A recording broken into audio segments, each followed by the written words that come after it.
Hello! I want to welcome you to my video presentation on the educational thinker that I chose for this assignment. Lawrence Kohlberg, an American developmental theorist, was born in 1927 in Bronxville, New York. He graduated from the University of Chicago with his bachelor's after only 1 year of study, and then later he began his pursuit of his doctoral degree in psychology. He ended up dying in 1987 in Winthrop, Massachusetts, by suicide.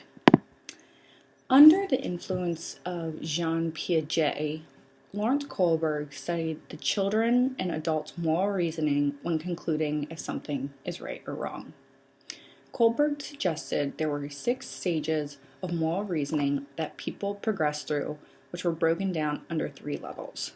So the first level, which is known as pre-conventional morality, stage 1 suggests that morality is guided by fear of punishment. For example, a behavior is seen as wrong because the person acting is punished.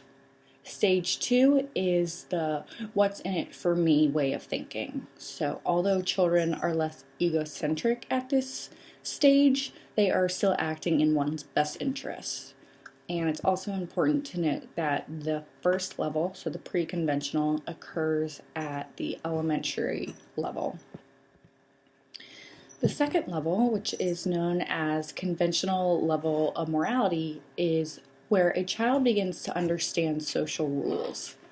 In stage 3, children begin to value the importance of trust and loyalty, and they start to take others' feelings into account before making a moral decision.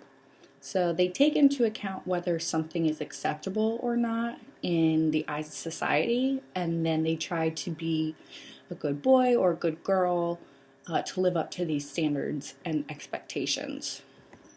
Stage 4 states that the laws of society are not meant to be broken. So if a law is broken, then that perpetrator is morally wrong. Finally, the post-conventional level of morality houses stage 5 and stage 6. This level branches out to believe that now society and individuals are separate entities. In stage 5, it is understood that laws and regulations are created for the benefit of society as a whole. And so that's saying that the laws that are put in place is encompassing everyone, the entire society. They're not just for one person to follow. And stage 6 is the stage of universal ethical principles. So this states that personal ethical values may be superior to rules and laws. Within these 6 stages, Kohlberg believed that individuals must progress through one stage at a time. So you could not move from one stage to, two higher stages before you hit every stage in between. Example, a child cannot jump from stage 2 to 4. They must value that trust and loyalty before they could fully understand that the laws of society are not meant to be broken. Kohlberg also believed that through social interaction is where most of the moral development occurs. To develop yourself morally, you need to be around others, you need to be put in different situations so you know how to react in that good moral manner. Of course, with anyone who puts out their own thoughts, theories, and studies, there were some critics of Kohlberg. For example, Carol Gilligan, who said that his studies were not accurate because he only focused on the white upper class of boys and men.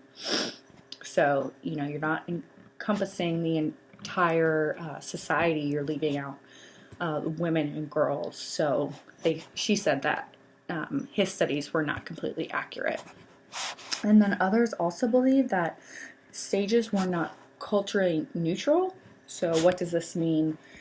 Critics believed that individuals in different cultures and different societies progressed through the stages at different rates. So, not every child or adult developed throughout the stages at the same time or for the same duration. My own critic of Kohlberg was that he believed that moral development was not the result of a genetic blueprint.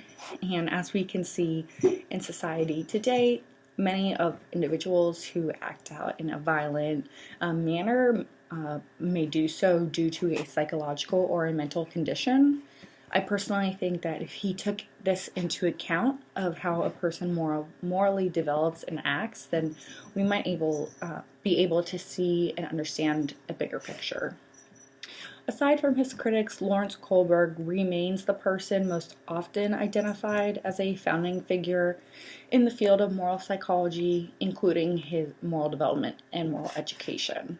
So I really appreciate you listening, taking the time to listen to my presentation, and I hope you have a great day.